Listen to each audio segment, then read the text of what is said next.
I'm Sam Roberts of the New York Times, and welcome to the New York Times Close Up. The Times publishes tough, sometimes highly critical stories about public figures like President Trump, Harvey Weinstein. It also reports on many people who are not well known. It's up to reporters and editors to make sure the stories are accurate, but it's also up to a newsroom lawyer to ensure the Times avoids legal jeopardy. That's not always easy in an era when the president attacks the press as the enemy of the people. Times Deputy General Counsel David McCraw will tell you how he tackles that critical job.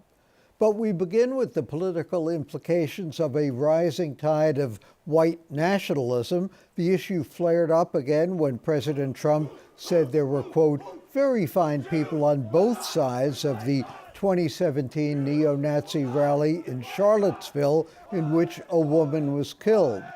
Joe Biden's video announcing his presidential bid put the issue and Trump's comments back on the political front burner. He said there were, quote, some very fine people on both sides. Very fine people on both sides?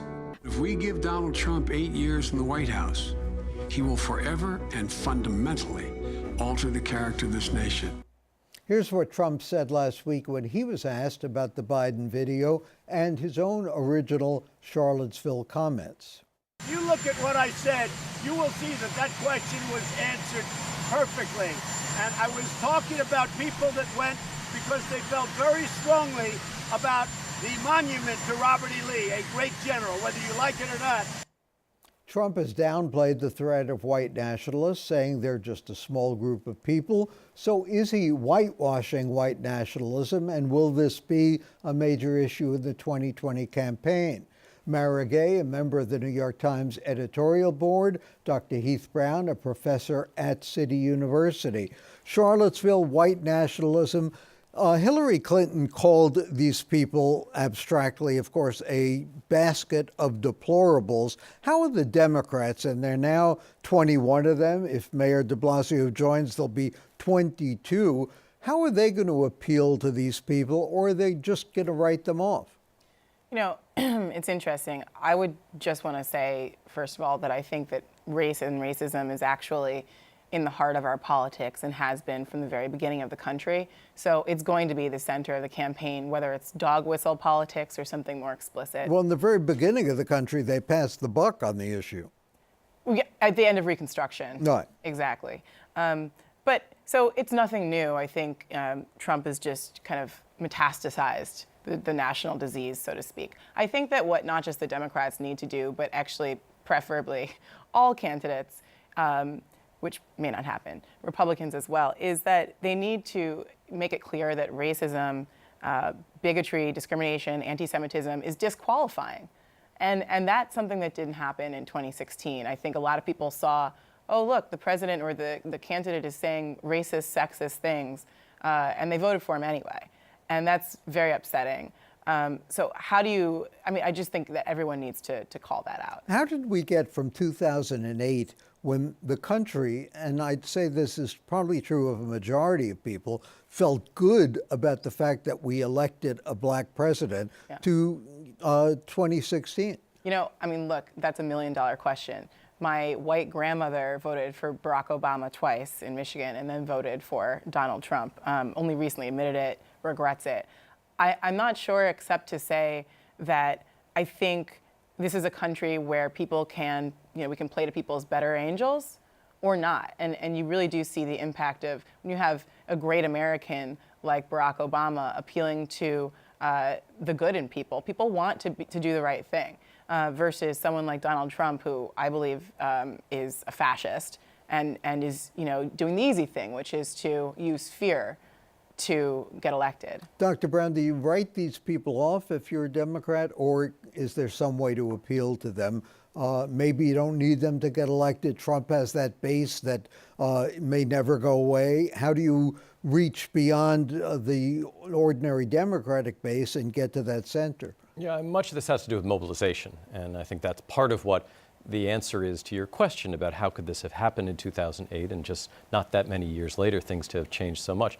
Some of this is the mobilization of communities that sometimes appear to be at the margins, but they're just sort of hiding for time periods. And the point about American history, I think, is absolutely right, that these are groups that have always been around, but at certain times seem to rise up in ways that are shocking and so disturbing. And I think over the last couple of years, we've seen exactly that. What I think you'd like to see from Democrats and all candidates really is two things. One is the moral leadership on these issues, but the second is a set of policies that take that vision and make it real. There are specific ways that some candidates have proposed that try to address some of the root causes of racism and also some of the very unfortunate outcomes. That's, I think, a debate that we're likely to see among Democrats over the next year or so, among these 22 or so candidates. Not just the moral conversation, but the very specific policy conversation as well. Does an issue like reparations or things like that become more racially divisive? Is that something that Democrats should stay away from and stick to economic, social issues, or are those things more important? I'll leave that one to you. Yeah. No, I want to hear what you have to say too. I would say I don't think any issue should be taken off the table. Donald Trump has, I think, made it very clear that there are no issues that are not part of the conversation. For that reason, every candidate should be addressing reparations, whether they support it or don't support it, as well as all of the other issues, higher education, health care, child care, education, what have you. All have these important racial dimensions, and candidates need to be very clear about how they understand the impact of those policies. So it's both the issues that seems most divisive, but also the ones that we don't think about, like healthcare. Healthcare is a debate about who has and who doesn't have healthcare, and race is a big determining factor in that. And plenty of poor whites don't have health care too. Surely. I completely agree. I also think that candidates need to be able to talk about race and racism in America because it is such a defining issue. They can also walk and chew gum at the same time. And whether it's healthcare or I think actually income inequality, which is growing globally, which is contributing to attacks against democracies around the world, including our own, that is an issue that is just as important to a white Republican in Michigan or Kansas or Kentucky as a Hispanic Democrat in New York City. And I think that there's a lot of room there to build coalitions around common ground. If the economy is humming along the way it is now, is any of that going to matter? Oh, I think it is. I think that we shouldn't forget this is a president who has never had a positive approval rating with the bulk of the American people. The reason for his narrow victory, there may be many mothers of this disaster, but is really because of the Electoral College and because of the disproportionate power that people in rural areas have. They were not, the Democrats weren't activated, as you said, in the same way that Trump's base was. And so you really had this lopsided effect where Trump was able to win because of that imbalance. But I think that for Democrats, as we saw, the turnout in the midterms was colossal. And so if people are voting in the midterms, they're going to vote generally in the general election. So I think anger against the president shouldn't be understated. And what about impeachment? Is there a risk in firing up Trump's base, or are they going to be fired up anyway? And should the Democrats go ahead and say, look, we've got a case, or we're going to build a case, and we should just go ahead and proceed? I mean, I can't understand reading the Mueller report, which I actually did, how you know that the Russians are interfering with an American election and you're virtually complicit with it, and that doesn't amount to some sort of either criminal offense or treason. I think we're at a point at which parties need to focus primarily on the people they think are to come out and vote for them. I think any Democrat who worries too much about the mobilizing effect of pursuing the right thing, and if you draw the conclusion that impeachment is the right thing to do and worry about mobilizing a community that isn't going to support you already, you're worried about the wrong things. Smart politicians can chew gum and juggle at the same time. And this is a case where they're probably going to have to do that, and they should do that. This is the right thing to do if the kinds of offenses have happened as the way you describe. They're going to go ahead, Mara. I completely agree. I also think that Don't you guys fight over anything? no, well, maybe we'll see. We just met, but the issue is that Nancy Pelosi doesn't want to have to pursue impeachment. She's very cautious and, by nature, but the president and his aides are forcing the Democrats into a box where that may be the only option left for them if they want to actually fulfill their roles as a check and balance on the executive branch. And so I don't know that there's any way to avoid it. Mm-hmm. They're almost asking for it in a way. They are, the White House is, yes. The Democrats are going to debate the end of next month, however many actually qualify. What should they do to distinguish them from the pack? I think that they need to tell the American people what their vision is for the country rather than just attack Donald Trump. And that's the main issue. And they have to be able to tell a story about the country and about themselves and where we're going from here that isn't just we hate Trump. That's just my first thought about it. And Heath, what do you think? Yeah, I mean, you asked a question of somebody who studies public policy. I'd say they have to talk about issues. The time of sort of just abstract dreaming is, I think, really behind us. And I think the most effective candidates are the ones who are going to be able to articulate very specific policy proposals on the very issues that we care most about. So it's not just about the details of sort of technocratic governance, but it's also about the things that matter most, but also coming up with those solutions. I do think, though, just Elizabeth Warren has done so much of that. And granted, it's a big field, but she's not quite yet breaking through the way you would hope of someone, any candidate who has those kind of intelligent policy proposals. And she still may get there, but I do think you have to be able to communicate. And both Trump and Obama are brilliant communicators, and we might be missing that here.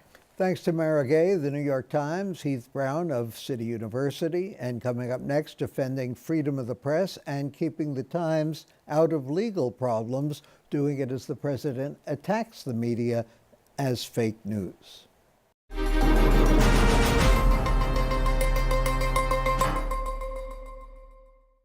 Lawyers for news organizations usually operate under the radar, but New York Times Deputy General Counsel David McCraw found himself in the news in the heat of the 2016 presidential campaign. Donald Trump threatened to sue the Times after the paper published a story about two women who accused Trump of groping them. McCraw's response to Trump's lawyers became a viral sensation. It read in part, "Nothing in our article has had the slightest effect on the reputation that Mr. Trump, through his own words and actions, has already created for himself." McCraw's reply ended up more or less saying, "See you in court." Now McCraw has written a terrific new book about how he makes sure hot-button stories don't get the Times in legal hot water. It's called Truth in Our Times. It is a book that you ought to read and you will enjoy reading. And Preet Bharara in the New York Times Book Review said it is thoughtful, entertaining, and as a writer and a lawyer, David McCraw excels at being both. David, thank you for joining us and congratulations on this book. You say some fairly controversial things in this that you wouldn't expect a lawyer, much less a writer, to admit. One of the things you say is that many journalists are biased, but just not in the way that most people would expect. What do you mean by that? Yeah, and thank you for having me, Sam. I think most people think that when we talk about bias, it's, oh, he's a Republican, he's a Democrat. This isn't about, the bias I'm talking about isn't about political partisanship. It's about the underlying premise of why people get into journalism. They get into journalism to be change agents. Nobody goes into journalism that I know to saying rich people should have more money, there should be fewer regulations, the little guy should get screwed some more. They do it, they do it because they want to bring about social change. And that necessarily means that they're going to do certain kinds of stories. But the really important point that I like to make is that doesn't mean the stories are biased. One of the things that I was at a journalism conference over the weekend, Lowell Bergman, the great journalist, spoke, and he talked about reporting against your source, and that's so important. try to prove yourself wrong. And I think professional journalists do that no matter what thoughts they bring to the story to begin with, they want to get it right. And one of the things you say as a lawyer, when you're looking at these stories, you try to look at it from the point of view of the subject or villain, as it may turn out to be. That's right. The way I feel that we've got the story right and we don't have implications we didn't intend is to look for the counter narrative. That person who's being written about, what's his story going to be? And if I can get satisfactory answers from our people, I know that story is going to be okay. One of the things that always struck me when I was at the Daily News, when I've been at the New York Times, is that libel lawyers do not tell you why you cannot print a story. They help you write a story in a way that it can be printed. That's right. The Supreme Court, beginning with Times versus Sullivan in 1964, sent a very clear message to journalism and to journalists, and that was, be brave. Don't hold back. The law is here to protect you. I think lawyers who instill fear cut against that American tradition, cut against what the Supreme Court intended. So yeah, my whole point of view when I'm doing stories, when I'm looking at stories in advance, is what can we do to get this story on the web or in the paper? And Clarence Thomas notwithstanding, the libel laws are still in pretty good shape? That's what I think. I was a little surprised that he decided to take up this issue. I don't know too many serious people looking out at America today say the big problem is rich guys don't get to sue enough. I just don't think that's something that the American public thinks is missing. Times versus Sullivan has really worked. It's done exactly what the justices wanted to do. In 1964, they wanted to stop Southern officials from trying to silence the Northern press, who were there to talk about the civil rights movement. They created a firewall to stop that. It still works today. You just don't see those kind of suits from public officials and public figures, and I think that's a really good thing. What has technology done in terms of creating legal problems for the press, for journalism in general? Obviously, WikiLeaks, passing of documents that are supposed to be confidential or secret. How has that affected our liability and our ability to function?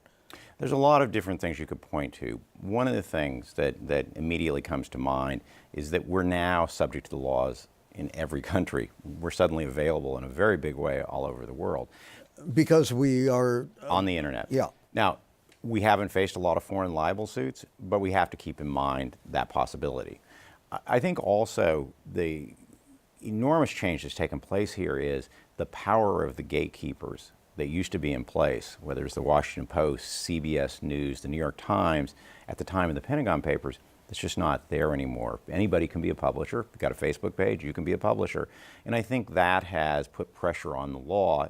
Are the same rules that applied to the Washington Post and the New York Times in 1971 with the Pentagon Papers applicable to the person who's got a Facebook page? And do they apply the same way? They do, and I think that's part of what the struggle is how do we adjust to that new information environment? In some ways, the absence of gatekeepers or the diminution of their power is a great thing. If something happens, citizens no longer have to wait to get that message out. I use the story of the guy who was dragged off the United Airlines flight. In the old days, somebody would have had to call a newspaper, or they'd have to find an editor, the editor would have to find a reporter, maybe 3 days later to have a story about it, right? Instantly that story goes out, and boy, did it have an effect on the way airlines treated people. Mm-hmm. But for the most part, people are just awash in information. They're having to become their own gatekeeper. And like all of us, the tendency is to say, I'm going to read the things I agree with. So what kind of pressure does that put on us to go ahead with the story that we might otherwise have been more cautious about? I think the same standards apply. We have to be better, even though we have to be faster. And I think the thing we bring to that marketplace that's just overwhelming of information, is our tradition and our values and our belief that we're going to try to play it right down the middle, get the facts right. You know, and when we're wrong, admit it. And we're going to correct it. And the internet's been a great tool for that. I think is one of the reasons libel suits have been down, is that if we have an error, we can put it up, we get it online with the story, comes quickly, it's effective, people like that. But you know, for those of us who are in the old mainstream media, there's a real opportunity here, because I think of the internet as being the biggest hotel buffet you've ever seen. And if you're feasting all day down on the dessert table at cable news, it's going to feel really good for a while, but it's not a great health plan in the long term. I'm hoping that we can provide sustenance. Our new publisher has done a great job standing up to the White House, but one of the things you point out in the book is that no intelligent response can suffice when someone is saying this is fake news or the press is the enemy of the people. How do we respond to that kind of attack? It's a really hard question. One of the points I make in the book is that it doesn't matter how free the press is if it's not believed, and that, I think, has been the darkness that we've been experiencing, is that the attack has been on the legitimacy of the press, not taking on particular stories, not entering into a debate about what the facts are, but essentially inviting people to disregard. And that is a really dangerous thing. I think that if you're a journalist, you have to keep doing exactly what you are doing, not be intimidated, be resilient. I think if you're the publisher of the New York Times, you're called to duty to speak to the president, speak out. I hope that my book contributes to that. But I received an email the other day which I thought got at sort of the nub of the problem. And it began, why did you write this book? And I thought it was going to go to someplace I really didn't want to read. But instead, the person was saying, you should be writing for young adults. We should be teaching people at a very young age how important these institutions are. Free press, elections, courts, whatever it may be. We need to get that message out earlier. But the frustrating thing I find, and I'm sure you do too, is the people who read the New York Times, it's like preaching to the choir. How do you reach those other people who believe the Trump administration, that there is fake news, that we are the enemy of the people? Is there any way to persuade them? You know, Sam, I had a really interesting experience when I was out on book tour. I went back to my hometown, 4,100 people, middle of Illinois, farm town, and I talked to a gathering of about 75 people, and I'm sure 75% of them were Trump voters. And the thing I pointed out was I did not learn to value the free press on the streets of Manhattan. I learned it on the streets of Monticello, Illinois. Because when you're growing up in Illinois in the 1960s and 1970s, you know one thing about government and one thing about politics, and that is the governor goes to jail. Otto Kerner went to jail, Dan Walker went to jail, the Secretary of State, when he died, had shoeboxes full of money. You learned that you couldn't trust government. That's why you needed a free press. I am so disappointed that that belief has fallen out of the conservative charter. It was an important part of being a conservative at one point. And that's the message we need to deliver. Yeah, that the press is there for, regardless of your political affiliation or ideology. I'm so disappointed with the Republicans in Congress who, whether you agree with them or disagree with them, know better than what the president's saying. David McCraw, the book is Truth in Our Times, Inside the Fight for Press Freedom in the Age of Alternative Facts. And I'll add my thoughts on CODA coming up next.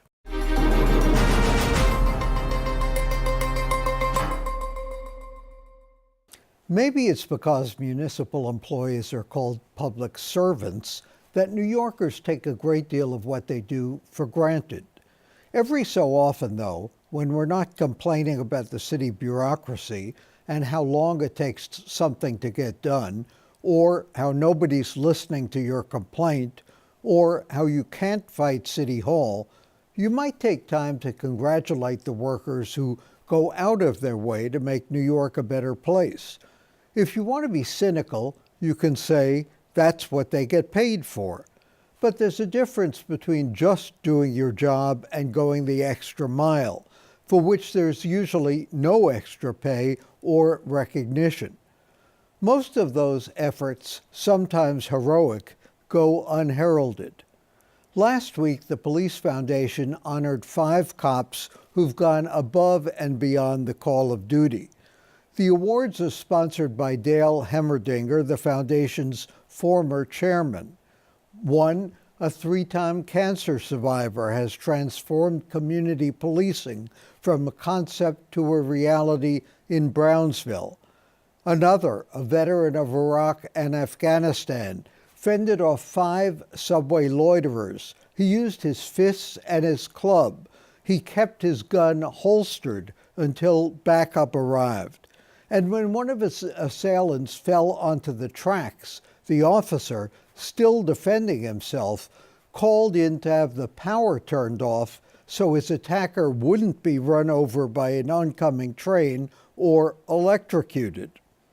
Later this month, the Fund for the City of New York will hand out its annual Sloan Public Service Awards.